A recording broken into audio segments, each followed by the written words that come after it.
All right, all praise to the Most High Yahweh and to His Son, my brother, Amashiach Yahushai. Peace and blessings to my brothers and sisters from the Israelite tribes.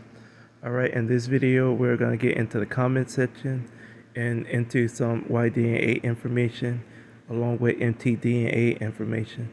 So let's get into the comment section and into a disclaimer. So real quick, I have two YouTube channels, Israel DNA and Operation Gadite. On both channels, I do DNA information and or comments on both. So it just vary with Israel DNA. I do like short format stuff, and on Operation Gadite, I do long format stuff.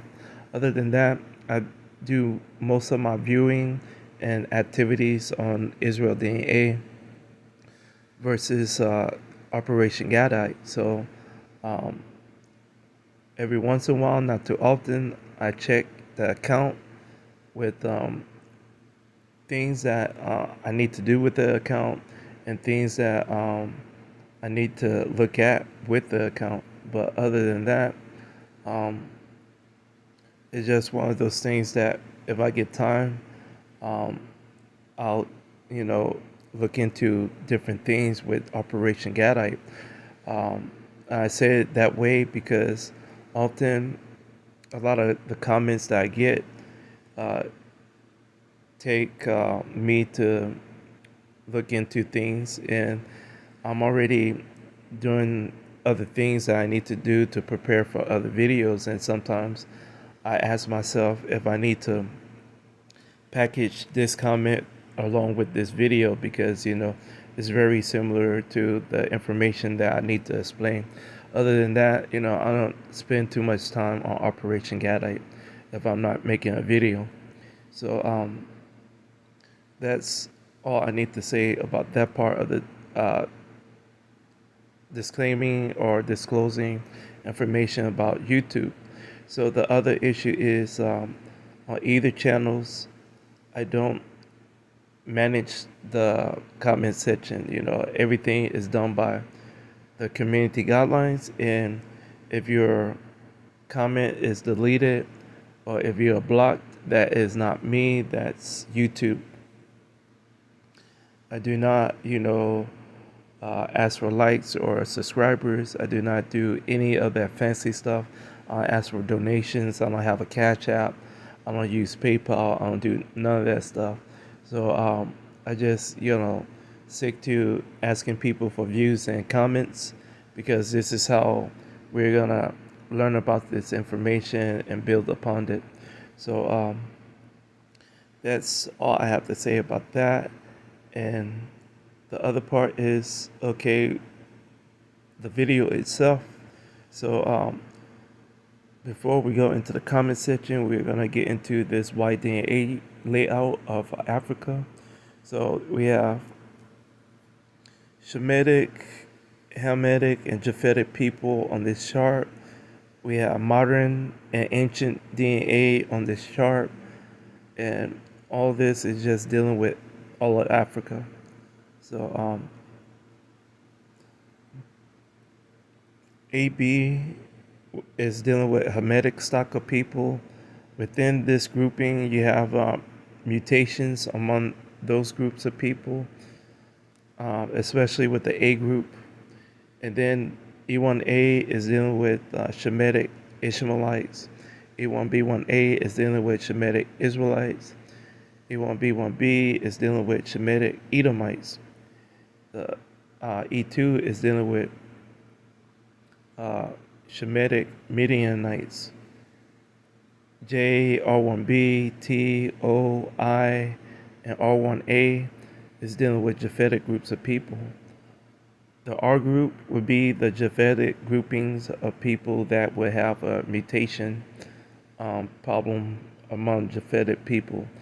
E1B1B would be our grouping of people that would be among the E haplogroup. I'm not saying that E1B1B is an Israelite DNA group, but I'm saying among the E haplogroup, E would be the grouping of people that would have a mutation. And remember, Israel and Edom were twins, so these are closely related groups of people, but due to the mutation, we have an understanding that they are different people, but with similar backgrounds and features and so on. But when it comes to the DNA, there's a separation of the DNA, and that's the beautiful thing about DNA information.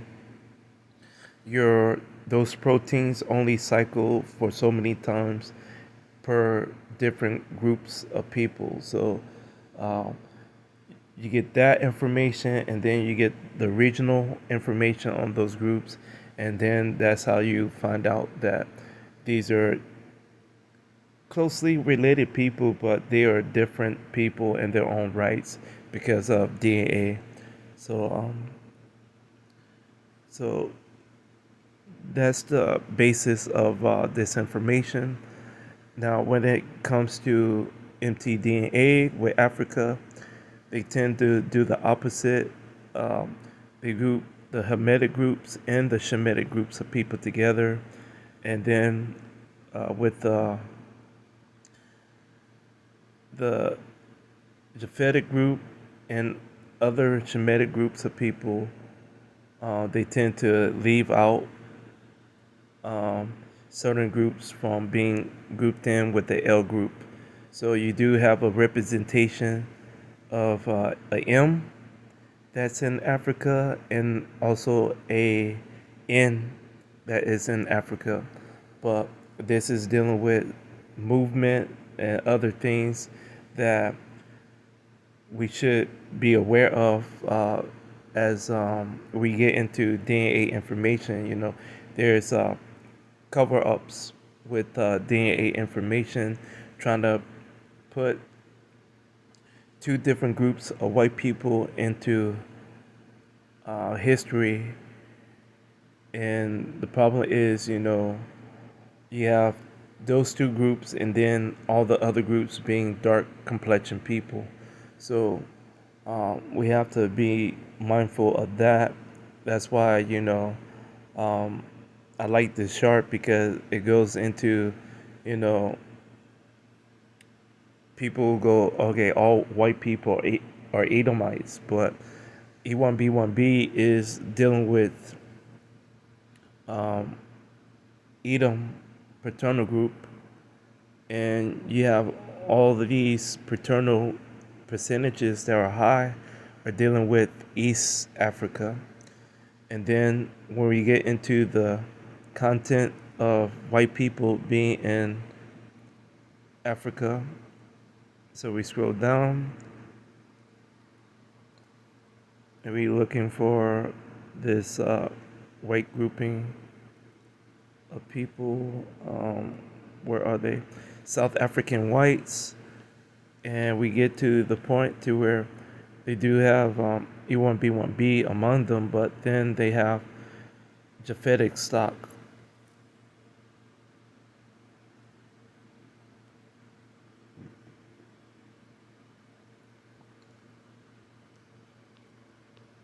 So they left the T open, and this could be dealing with a closely related group close to T, or even R1A. It could be dealing with, but they left it open. And normally you can find it in different research papers. So maybe I have to look that up to figure out what's this um, content of other. But uh, as you can see, E1B1B would be 9.6, and then the rest would be 51 of R1B, and then the others. So let's move on to the comment section. So once again, even if I may not get your comment or see it on YouTube, just, you know, leave another comment and I'll get to it and I'll look it up on Gmail. So this is, I believe, the first comment. She left the second one. I'm not gonna get into the second one.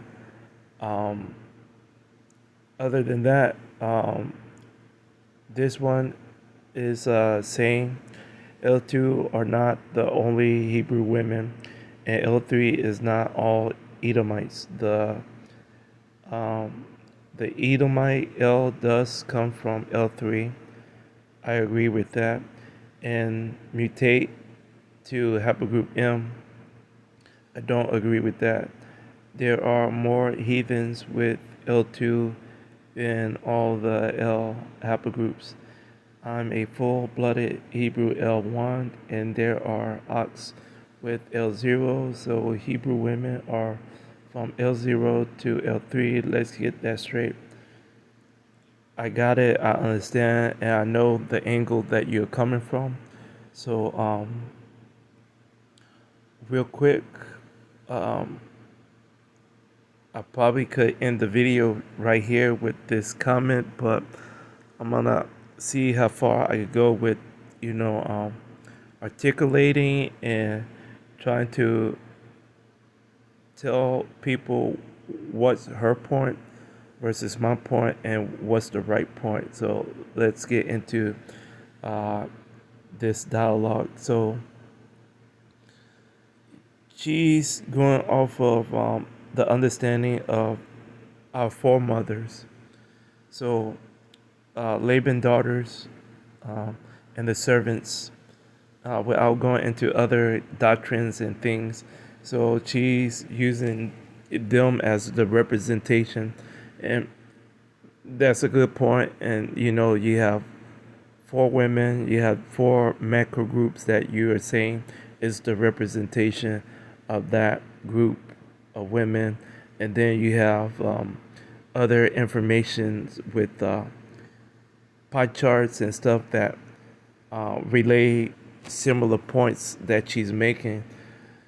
The only problem is um, Israel had a daughter, so with the daughter Dinah being present, she sets the precedent for having a single macro group, not several macro groups. So the problem is, um, if all those groups are representation of, you know, women that was, and then you have to add, the other people in Africa along with um, Hamitic groups of people, then you won't have enough pools of people to get that point into play. So I really do understand what you are talking about, but that's not the case, and it's just one macro group dealing with Israelites. Now, other Shemitic groups of people, would they have a mutation issue like you were saying about Edom? There's a possibility, but you are saying it towards the wrong group.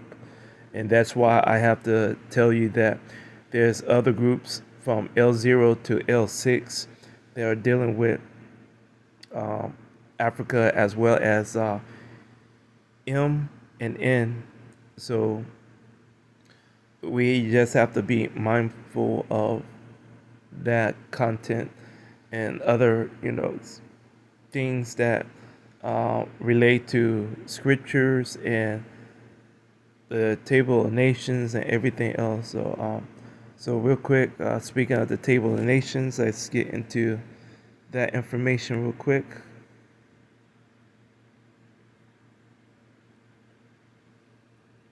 So I also use this for format to understand people groups as well. The only group of people that's missing is Median, but we have that accounted for. So, so these same groups will have a maternal grouping counterpart. So you have a male and female lineage pool of people, of these people.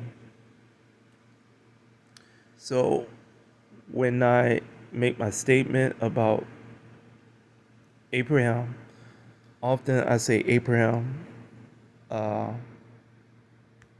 stock and seed or offspring.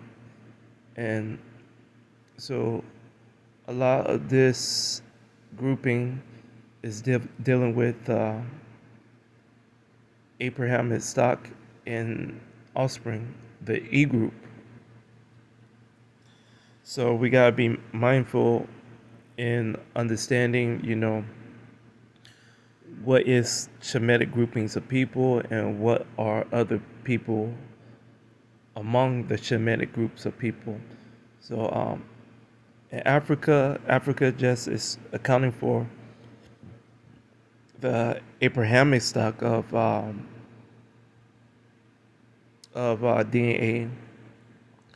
There's still Elam, Moab, and Ammon. So those groups are not represented in Africa. So we have to be mindful of that. So we just have to properly, be aware with groups and charts because, just because you see a grouping don't mean that's the final group information. And I somewhat did that with the Oromo people of Ethiopia. So the interesting thing about this group is a lot of time, there's information out there about a lot of this Wikipedia stuff. There's detailed PDF files, there's detailed articles in NIH libraries or science journal library or whatever. There's DNA commercial groups and government entities that do research on these groups. And on this chart, you have this group of Ethiopian people, Oromo people, and this is their test sample. So you have them sampling high under E1B1B, and that's cool, and that can be a possibility to happen. So yeah, E1B1B, high content, but you know that percentage is among a control sample, and that control sample, let me scroll back down. That sample has an opening next to it.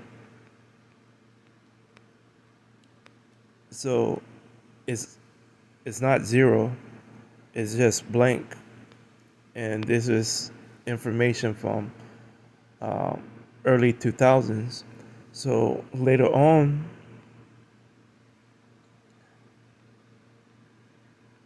we are given other information about this same group, and it's dealing with a latter grouping of Israelites, M329. So commercial groups, they tend to want to make that grouping of people a part of E1B1B when a government entity is saying that that information is dealing with a later group of E1B1A. So um, the commercial group, took it from this, or the government group took it from being a E1B1B pool of people to being a latter group of E1B1A. And the commercial groups, it's like, this is E1B1B, 1B, 1C, 1C, 1C, and so on. I'm just using a random um, protein lettering for, or a random subclade lettering for E1B1B, not the exact one, but it's dealing with a at the end. Is dealing with E2, so it's almost like E2B1A, I believe. That is the M329 one on the ISOGG format. And then for the family tree, the commercial company of DNA information, they have E1B, 1B, 1C, 1C, 1C something. Um, I'm trying to get as close to that information as possible. I don't know if I'm correct, but I think for sure that ISOGG one is a E2 B1A content. So that's different from this E2. So this is that content is right before E2. So it's not dealing with E2A, 1A, 1A. You know, it's not dealing with that content. It's dealing with a E2B. Okay, yeah, E2B, 1A. Okay, so so instead of having a 1 after the E, it's a 2, and then it's a B1A. So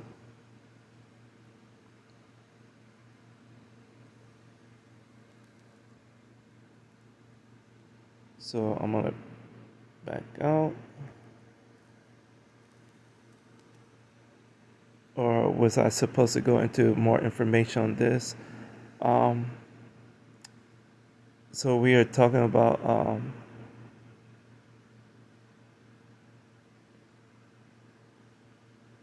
new information, and also on here is the Dogon people. So Dogon people is dealing with on here. You can see it's a split group of people dealing with Ishmaelites and Israelites. So the most interesting thing is you have several different groups of Israelites among this people group. So I heard some camps talk about the Dogon people being good with astrology. Well, they should be very good with astrology with that Abrahamic, that amount of Abrahamic stock among them. So and then you have one of the most interesting people groups among a lot of these people groups are the Fuba people. So this grouping of people is dealing with a massive grouping of people. And it's not just in these regions. This is covering also Nigeria, Chad, and other parts of Africa. So these are massive clans of people dealing with Ishmaelite inheritance. So if there was a modern day grouping of Moors, this would be that grouping of people right here because they have a little bit of everything.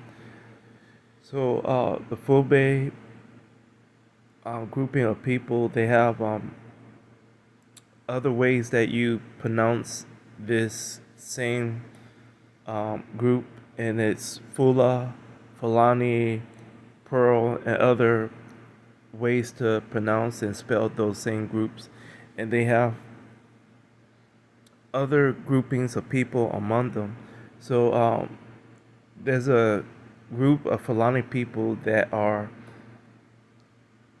Fulani tribesmen or Wudobe tribesmen, and that would be the grouping of people that would be consisted of Ishmael.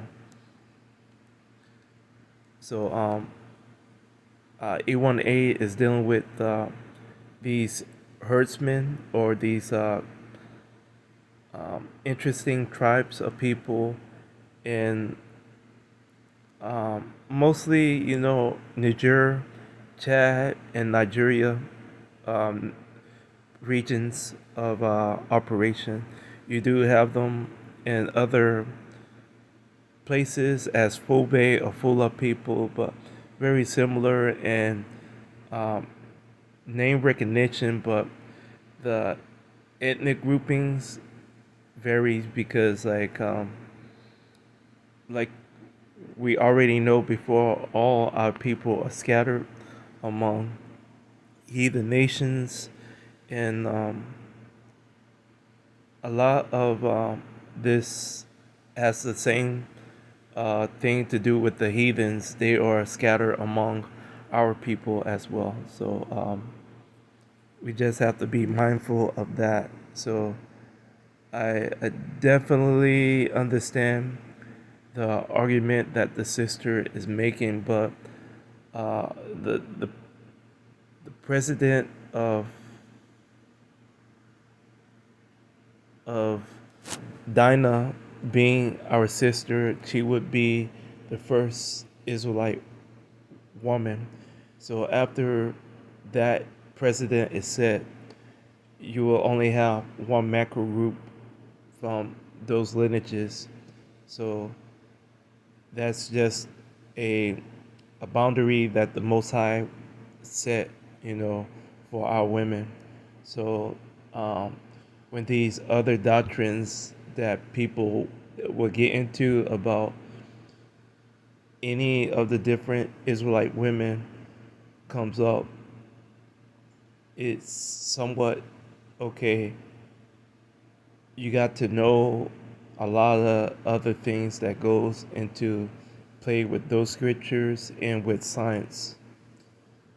And with that, I'm gonna try to curve my comment because I don't want to get into the other doctrines that are now out on Israel that is coming to a full circle. But I'm just trying to, figure out exactly how to handle those doctrines and points of views according to my information with DNA. So once Dinah is represented, that's where your macro group L2 comes in. It's not the previous content of four women, having points into your DNA, because uh, that would be a content of saying that we could have a doctrine of having a mixed nation, and that's not available for our people in any form. You know, we have to have a full content of protein dealing with Israel or none at all. Even if you are half, if you are E1B1A and then have another maternal group, you just a tear.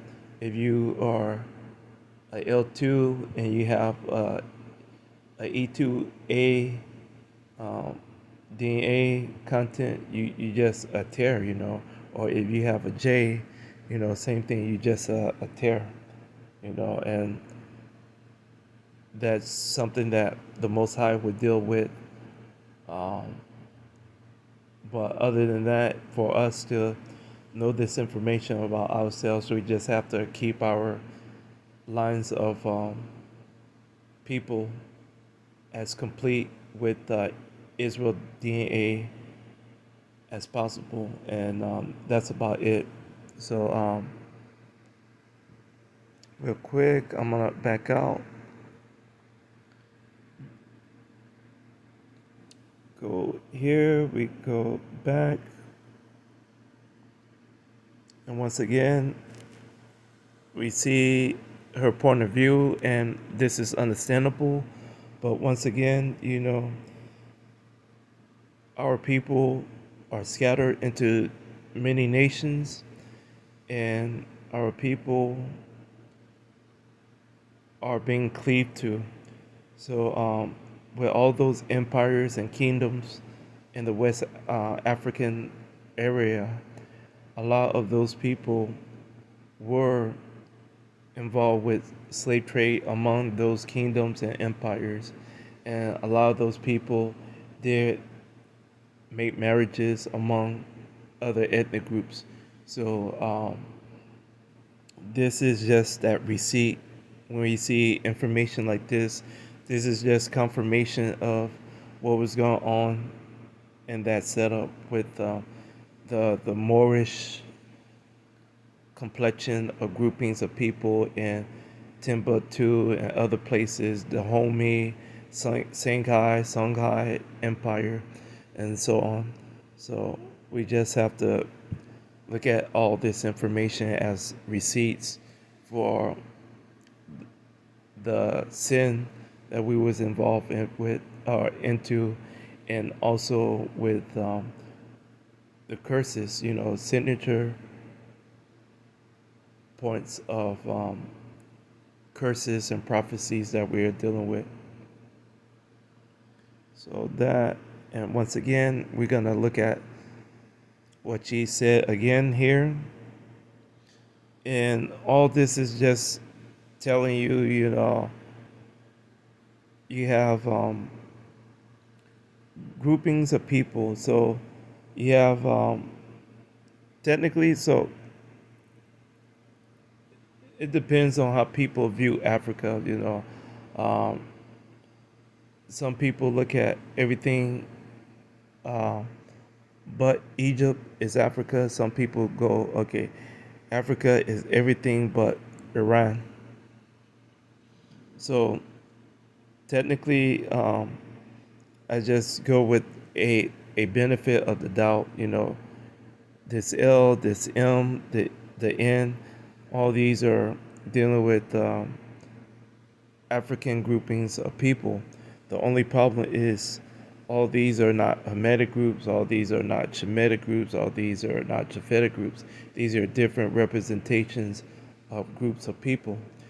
Now, the other understanding is these are receipts and confirmation of certain confirmations that relate to what we see with the white DNA and what we see in Psalms 83 with connections of certain Shemitic groups of people with Japhetic and Edomite groups of people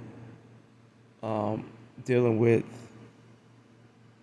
covering up inheritance to Israel. So that's how I look at this.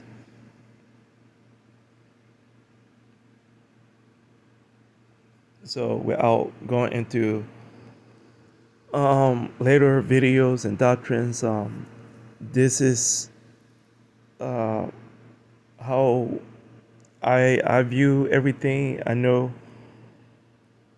this right here, this and this support her point of view, but I look at it as just receipts to those fallen empires. And when the slave trade of European countries started to happen, they were just grabbing any groups of people and making different treaties with certain groups of West African people with the most slaves that they already had, make deals with them and say, okay, you give us what you got, we give you this, we give you this type of immunity or whatever.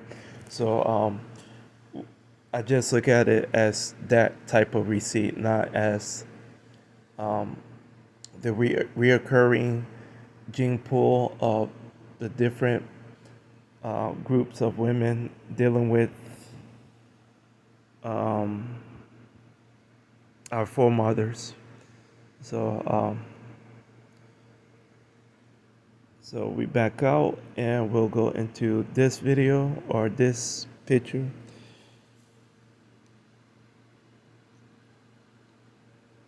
So this is just to repeat what I've been saying. This is just a Japhetic marker, and this is one of those markers with a dark complexion grouping, as you can see, and as it tells you with the autosomal. So I look at the autosomal as timestamps with movement of the lineages that are presented. Other than that, um, you see the Neanderthal variant within this person, and you see the dark complexion. So um, that's all I'm gonna say about that. But it's just one of those things that we just have to be mindful and um, and understanding that all this information, the DNA stuff, is really for them to try to hide two different groups of white people into history. And they wanted to use white DNA and mtDNA to do that, to connect the dots with the two different groups of white people, and then to um, add upon one of the groups to put them into the throne of being Jewish. But instead, they exposed a lot of their stuff. So this is all I wanted to share. Once again, this lady, most likely paternal group could be E1B1B, and it could be J, and or it could be E1B1A. But even if it was E1B1A, she wouldn't be a Israelite. She would just be a tear, and that just from my understanding of scripture and listening to the Most High will as um, being the word of assurance for our people. We have to be a whole group of people, not just a half of a group of people. And I hope DNA information further that part and information of scripture with us being, not just spiritual Israelites, but physical Israelite due to content and inheritance from those genes. So, with that being said, I just want to say all praise to the Most High Yahweh and to His Son, my brother, Amashiach Yahushai. And once again, thank you for the views, thank you for the comments, and leave a comment, and as soon as possible, I will reply to it either with a comment or with a video. Other than that, peace and blessings to all of Israel. Thank y'all.